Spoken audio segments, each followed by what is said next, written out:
first we did a lot of discussion about what movement quality is. We're not going to talk all about it, but the main point to take away is that it depends on the style of dancing you're doing, what is defined as good and bad, and for the purposes of this class and for partner dancing in general, we're defining it as having like precision, like intentional movement, you know? So we can move without intention or we can move with intention, and generally when we're moving with intention, the result is better movement quality, as defined by the standards of the dance that we're doing, which is blues. Cool. So we did an exercise about upright versus slouchy movement. So, you know, upright, what does that mean? What parts of our body are we adjusting to do that? And then slouchy movement, like the total extremes. We had people dance with a partner, being like upright, like as upright as we possibly can. And then we had people be as slouchy as they possibly could. And we talked about that and what that was like.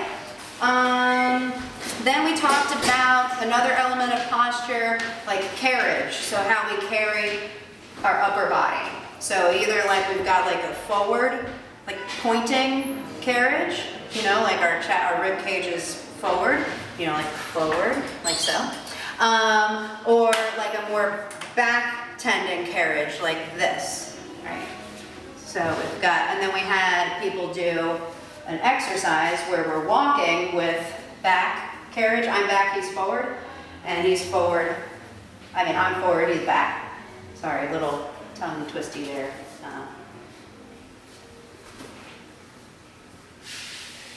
Like so.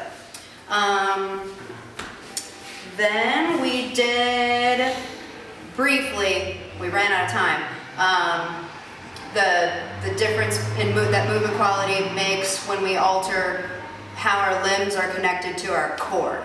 So generally in improvisational partner dancing, better movement quality happens when our limbs are connected to our core. It actually is just a function of physics and what enables good lead and following that works. I don't want to use good, but lead and following that works or doesn't work. So here's an example of us both being totally disconnected from our core, our limbs, and how a turn happens there.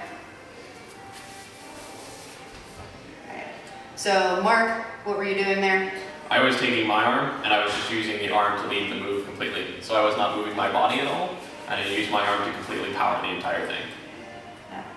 And what I was doing was intentionally pushing my shoulder forward, which is like a real quick and dirty way to disconnect my arm from my core. But you can definitely feel the difference as a lead. Yeah. And then we're going to do it the so-called right way. Meaning just the way that works for lead and follow dynamics such that we don't injure each other. And here's how it looks. And the difference there, what were you doing differently? I was using my body and twisting for the momentum and leading the momentum with the core. So leading the prep with a twist forward or twist off to my left, and then bringing back, and then twisting back again. As well as leading my body up and down to lead the initial turn up, so it was less strain on the bottom. Yeah, it gave it like an arc. Yeah, like a loop-de-loop. That feels really great too to follow. And then for me, I was like sort of having my shoulder blade tucked in to my back pocket, meaning it's like connected to the rest of me as we go through the turn. And that is it.